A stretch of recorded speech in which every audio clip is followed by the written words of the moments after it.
Here, we're going to clear this area and turn it into a bed and breakfast." Upon hearing David's words, both Julie and I exclaimed in surprise simultaneously. "Huh? What are you talking about?" In addition to our surprise, the scene unfolding before us convinced us without a doubt that this was the aftermath of our family home being demolished. "Hey, could you explain in a way we can understand? Is this your doing?" Despite David's continued smirking, I pressed on with a stronger tone. Seeing David's demeanor, Julie suddenly burst into laughter. "Wait a minute, stop it, Dad." It seems that Julie is filled with both pity and amusement from the bottom of her heart at the absurdity of her father's incomprehensible words and actions, which have bound her up until now. Struggling for breath, Julie speaks. "Grandpa's place had so much value, you know?" After saying that, Julie suddenly returns to a serious expression. "Isn't this just plain criminal?" Upon hearing her daughter's words, David finally realizes the irreversibility of his mistake. "My name is Nellie. I am a 48-year-old homemaker. Currently, I live with my husband, David, and our only daughter, Julie. Julie is a 19-year-old college student, and it seems she has no intention of leaving home for the time being. As females, having Julie by my side as an ally since childhood has been a blessing for me. Especially with David as our common enemy. David and I first met when I was still working as an office worker. I had graduated from a junior college and was working as a clerk at a local trading company.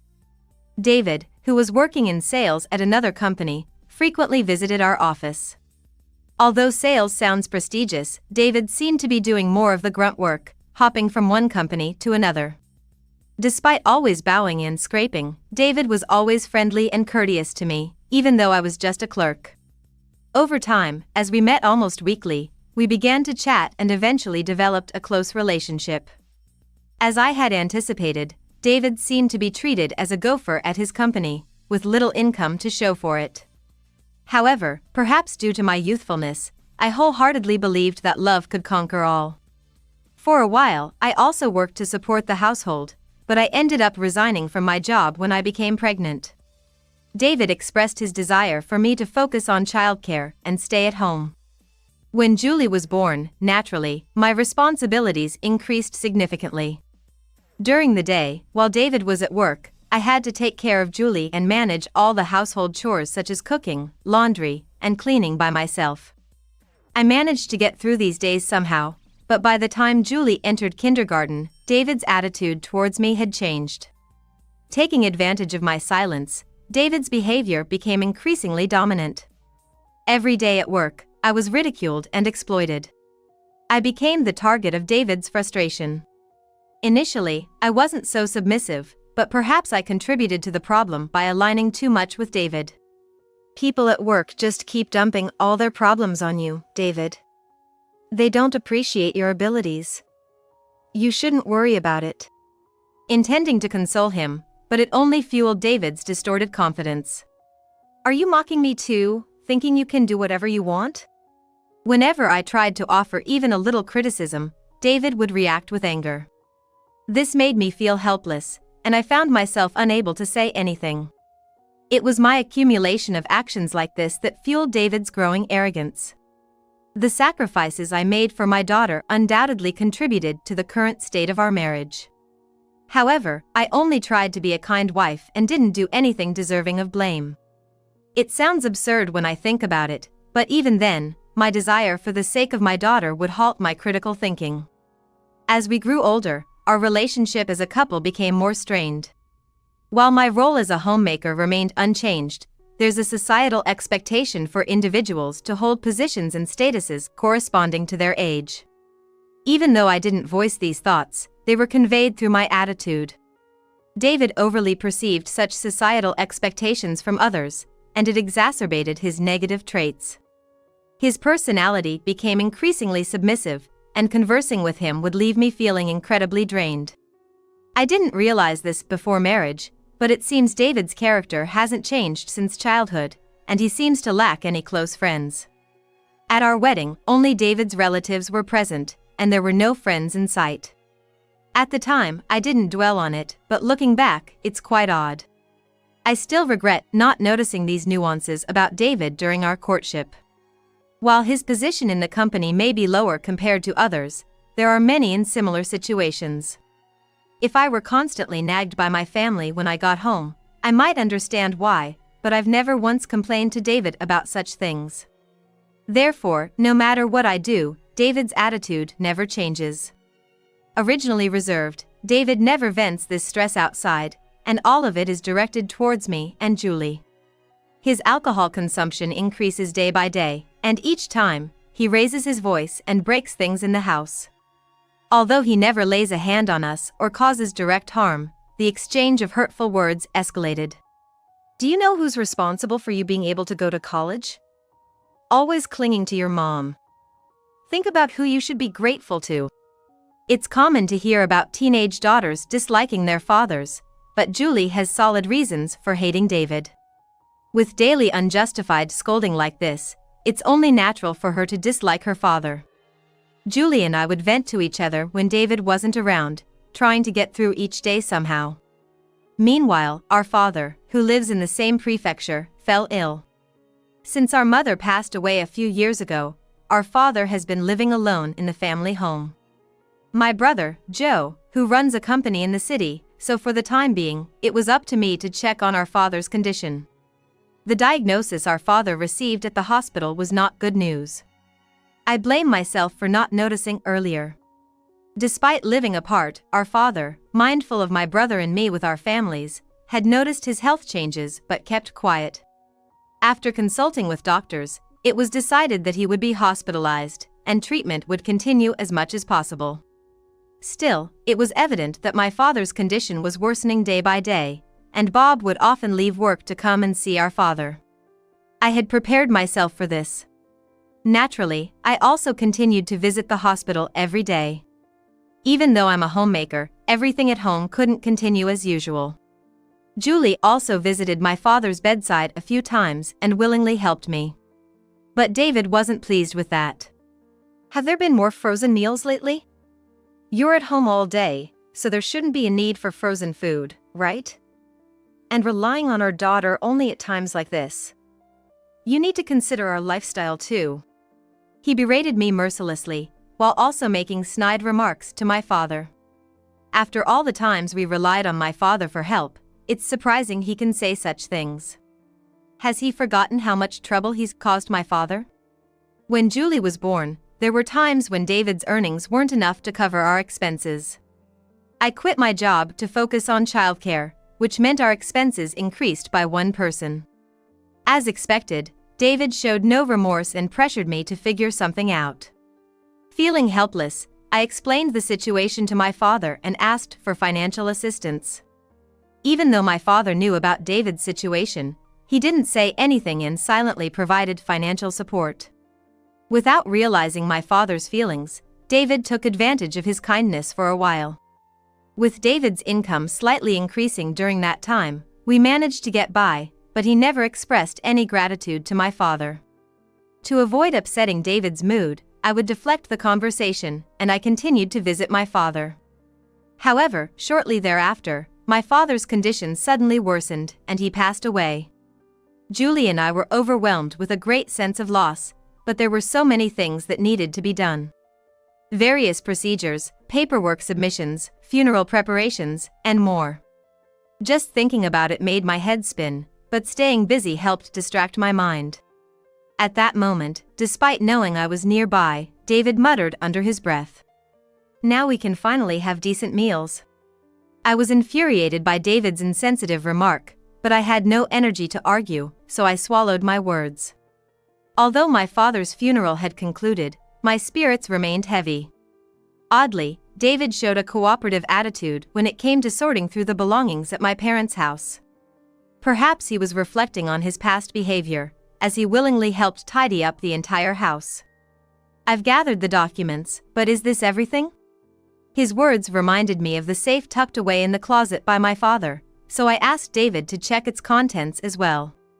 I also remembered that my father had entrusted the safe's key to me when he was hospitalized, so I handed the small key to David. These were the only items in the safe.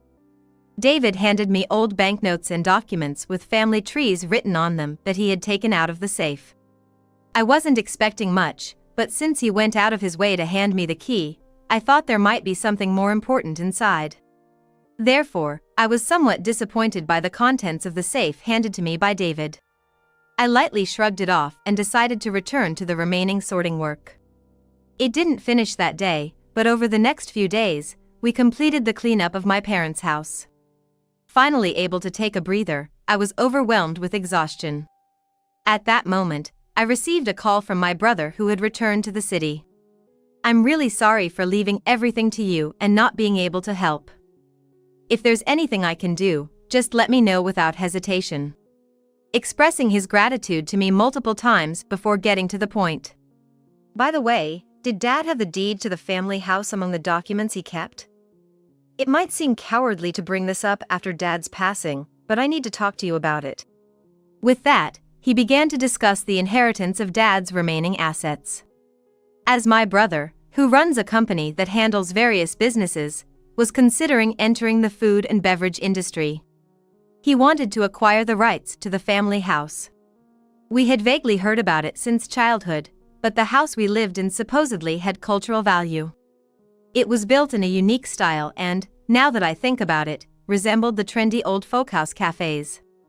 It seemed that my brother's plan was to utilize the family house as it is and open a cafe. Actually, I had been getting permission from Dad for a long time. In exchange, Dad said he would give everything else to Nellie. "I know it's late, but could you agree to this?" My brother, who has always been fond of me since childhood and is still single, wouldn't be thinking about getting a large portion of the inheritance for himself or his family. I know well enough that my brother has more than enough savings.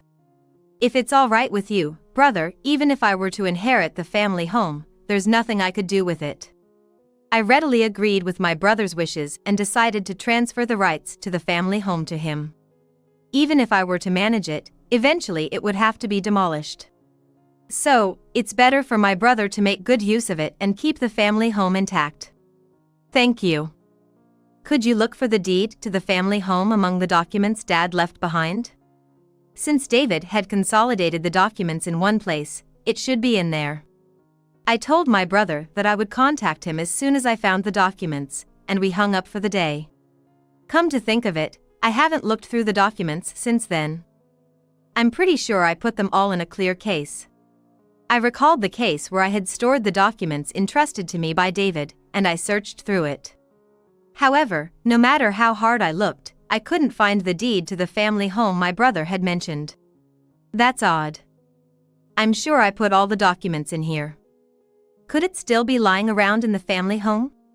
I felt a pang of anxiety, wondering if I had accidentally thrown it away, but for now, I had to go to the family home to find out. I didn't want to continue living with this uncertainty in my heart, so I immediately decided to go to the family home to confirm. Arriving at the family home, I couldn't believe my eyes. Where the family home should have stood, there were countless debris scattered around, seemingly from a demolished building. Did I take a wrong turn somewhere? But this doesn't make sense. In a panic, I contacted Julie and explained the situation. About my brother's plan to renovate the family home into a cafe, and about the cultural value of the family home. Julie must have sensed my distress over the phone because she said, "I'm coming right away," and hung up. True to her word, Julie rushed to where I was soon after. "Mom! What's wrong?" She seemed to have hurried a lot, her long hair tousled. Breathlessly, Julie looked at me with concern. I can't find our house." As I repeated the situation to Julie, I gradually regained my composure. "Mom, you're not wrong. This is definitely Grandpa's place." As Julie said, the fact that she came straight to where I was meant that this was undoubtedly my family home. No, it was where the family home used to stand. It had only been a few weeks since Dad's funeral. I had no idea what had happened. Could it be that my brother knows something? Such a thought crossed my mind, but we had just talked on the phone a moment ago. That couldn't be it. If not, then I was even more clueless about why the family home had been demolished. From the scene, it seemed like construction was still ongoing, but there was no sign of anyone around. What should I do in a situation like this? Call the police? While listening to Julie's opinion, I tried to calm my increasingly confused mind. As we deliberated, I noticed someone walking towards us from the other side. Hey? Could that be Dad coming this way? Julie exclaimed, surprised. I squinted to confirm as the figure approached. Sure enough, it was indeed my husband, just as Julie had said. He was walking unsteadily towards us, his suit disheveled.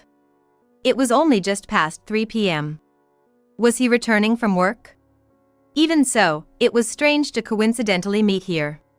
My already confused mind became even more complicated with my husband's arrival, and all I could do was wait for him to speak. As David approached us, I could see a smirk playing on his lips, sending a shiver down my spine despite him being my husband. Well, what a pleasant surprise to find you both here," he said with that smirk still firmly in place, coming to a stop in front of me and Julie. Both Julie and I were rendered speechless by the strangeness of the situation, waiting for David to explain.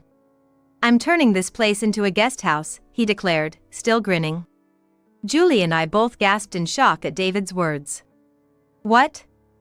What are you talking about?" Simultaneously, we both realized that the scene before us was undoubtedly the aftermath of our family home being demolished. However, "Yes, that's right," was not an acceptable answer. What on earth was David thinking? Even as I racked my brain trying to figure out his intentions, I couldn't come up with an answer.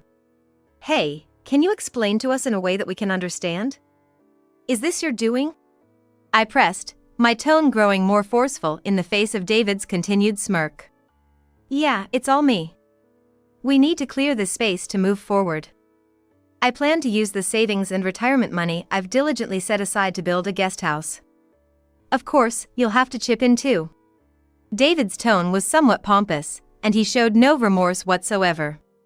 Was there a legitimate reason behind this outrageous act?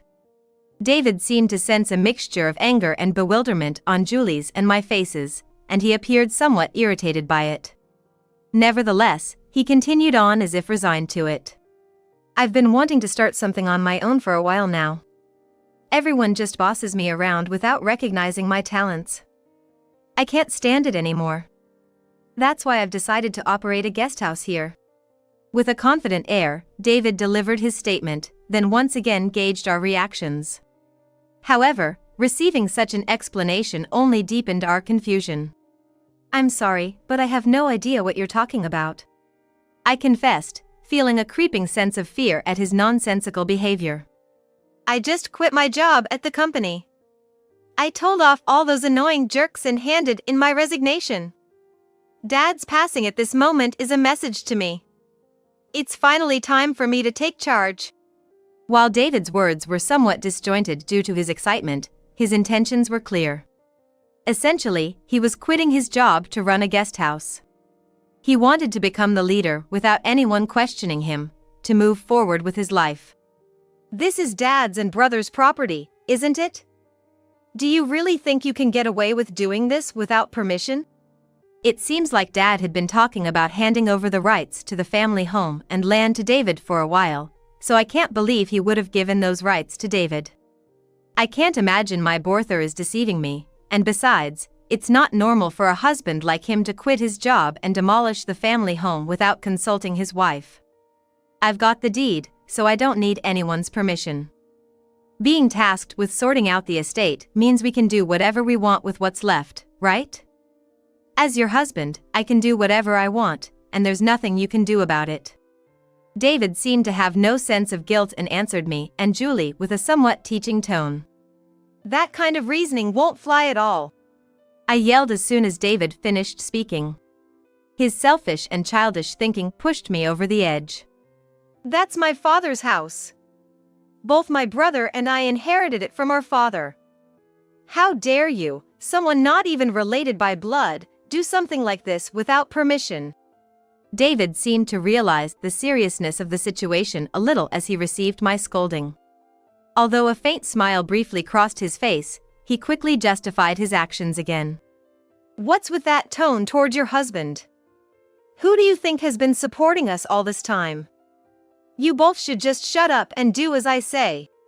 David's face turned bright red, and he raised his voice without restraint. Perhaps the excitement was taking a toll on his body, as he began to pant heavily. Seeing him in such a state, Julie suddenly burst into laughter. Hold on, stop it, Dad. Tears welled up in Julie's eyes.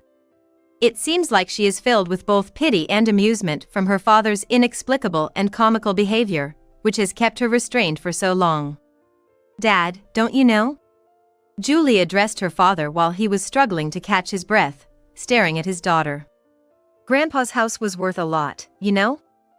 And you just went ahead and destroyed the house Mom got from Uncle. Julie's tone suddenly turned serious. Isn't that just a regular old crime? Perhaps receiving a reality check from his college student daughter's observation, David's face quickly drained of color. What are you saying? How dare you say such things to your father? He raised his voice, but there was no vigor or dignity in it. It seemed like he had realized his mistake somewhere along the line. He tried to push through with momentum, but once his daughter pointed it out, there was no turning back. Neither my brother nor I could possibly condone such behavior. For now, I'll contact my brother. The project to turn this place into a cafe should be in progress. David was aware that my brother runs the company, so those words alone were enough to understand the situation. What? That's bad, really bad. We've already got media coverage, and contracts are in progress. I'll call you back later, but please, don't touch that place anymore. After hearing my frantic explanation over the phone, my brother seemed to lose his composure and hung up. Anyway, he said not to do anything else. This has turned into a disaster. It seemed like my brother's voice leaked through the phone, as both Julie and David's faces twisted in concern. It appears that David had been planning to build a guest house at this location since he mentioned tidying up the belongings. He was helping to tidy up the family home with the intention of finding the property deed. I didn't know about turning this house into a cafe. Isn't it common sense to mention such important things beforehand? Until a moment ago, David's face had been pale, but now he was shifting the blame onto me and my brother, completely disregarding his own actions. His face regained its arrogance, telling a story of innocence, as if he had done nothing wrong. Anyway, don't do anything else from now on. My brother is urgently contacting our business partners. I was astonished by David's audacity and decided to wait for my brother's call. Suddenly, I noticed a man in a suit running towards us from across the street. Excuse me. Is Ms. Nellie Kirkland here? He handed me his business card and introduced himself as a secretary from my brother's company. He had been on a business trip from the city, where my brother's company is based, and upon hearing about the situation at the family home, he rushed to confirm it. We were having a meeting with the president of the company that was jointly launching this cafe project until just now. The president is hurrying over here, but they are very angry. After confirming David's face, the secretary continued speaking. I've heard the general gist from the president, and it seems like there will be significant liability involved. Even though you're the husband of the sister, I believe you'll have to take responsibility for that. Until now, he had only been blamed by me and Nellie, so perhaps he hadn't fully grasped the reality of the situation.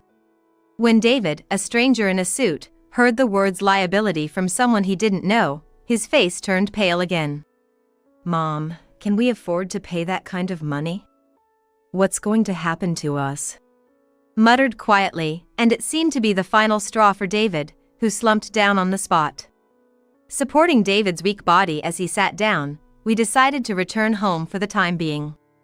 We invited my brother's secretary into our home, and we waited for my brother, who was traveling from New York, to arrive. We understood that things had gotten serious, but there was nothing we could do on our own. As the frustrating hours passed, my brother finally visited us around sunset. Sorry, Nellie, but David will have to take some responsibility for this. My brother said solemnly, beginning to explain the situation to us. The project to open a cafe using our family home had started shortly after our father passed away. My brother's company was well known in the industry, and the other party had prioritized the discussion presented by my brother. In other words, it means that he had been dedicating all his efforts to the joint project with my brother, even to the extent of halting the project that was underway at his own company. Now, if this cafe project were to fall through, it's clear that tremendous losses would occur. My brother has been pulling out all the stops, trying his best to keep this project going. But if the family home itself is demolished? I couldn't help but utter those words, recalling the scene I had witnessed just a while ago. I saw it myself earlier, and it was indeed a sloppy demolition job. It may take time, but since the materials are still there, it might be possible to restore it once again. My brother sighed heavily before saying so, but his expression remained stern. David, I didn't want to say this, but what you did is a crime. Apologizing won't be enough, but you'll have to accompany me on a tour of apology. Receiving the heavy words from my brother, David, still pale-faced, remained frozen in place, but slowly nodded. Just a few hours ago, he had been so full of confidence, talking about his plans for the future, but now there's no trace or shadow of that. It's embarrassing to expose such disgraceful behavior of my husband in front of my own family. It's all because I failed to see through him, that I've brought about such a dire situation. My brother wouldn't blame me, but I have no intention of staying with David any longer. Legally, David and I are still married, but in my mind, he has become a complete stranger. Accompanied by my brother and his secretary, David embarked on a tour of apologies to affiliated companies, where he received scolding beyond imagination. To explain the situation, we had to tell the truth no matter what. When my brother explained the situation to the other party, even those who had been calm towards my brother began to criticize David unanimously. David, who believed that he was not being appreciated because of those around him, would easily collapse mentally if he were to be told directly to his face, "You're finished as a human." When David returned home with my brother, his eyes looked vacant as if he might collapse at any moment. Fortunately, they accepted the apologies, considering my face. But of course, they expect appropriate compensation. David, who had been escorted by my brother, must have been bombarded with questions about the specific amount of damages. It's understandable that he would be overwhelmed by that. I hate to say it, but I was at my limit as well. I thrust the documents I had prepared in front of David, who was sitting there. Now you finally understand why you're not appreciated, don't you? You're disqualified as a human being. I've had enough of you. I clearly declared to David and urged him to fill out the divorce papers I handed him. Upon hearing a single word from his wife, who had always been compliant, David began to shed tears. Please, don't abandon me. What will become of me like this? I quit my job too, you know? We've lived together all this time, aren't we a family? Even though he had only considered us as a vent for his stress until now, he now recited plausible words only in such times, but it didn't affect me at all. Ignoring David's words, I continued to stare silently at the divorce papers. Anything I say here would be meaningless and wouldn't benefit David in any way. After a while, perhaps realizing that my determination was unwavering, David slowly signed. It was over now. David and I were officially strangers. Several months later, thanks to my brother's generosity, David escaped criminal prosecution, but he was left with a huge amount of debt. In addition to bearing the compensation responsibility for the project that was in progress, he was ordered to pay compensation for his criminal-like selfish actions and verbal abuse towards us due to our divorce. It was a natural consequence, but David couldn't even imagine such a simple outcome. David must have realized how many people he inconvenienced with his rash actions. Through the rounds of apologies with my brother, he must have come to understand the severity of his wrongdoing. Fortunately, in his misfortune, his boss didn't take his resignation letter seriously, sparing him from losing his job. If he had lost his job, he wouldn't have had any means to repay the enormous debt he accumulated. Although his treatment at work will likely be tougher than before, just being forgiven for such a reckless act is more than he could have hoped for. David lost his family, his assets, and even his pride in considering himself talented, all torn to shreds. This, perhaps, is the greatest punishment for him. While I was worried about how our divorce would affect Julie, she's already an adult. Contrary to my concerns, Julie didn't seem to take things too heavily. As long as you're here, Mom, I'll be fine, and I'm already an adult. Julie replied brightly, perhaps to ease my worries. My brother's project to renovate and rebuild the family home managed to recover.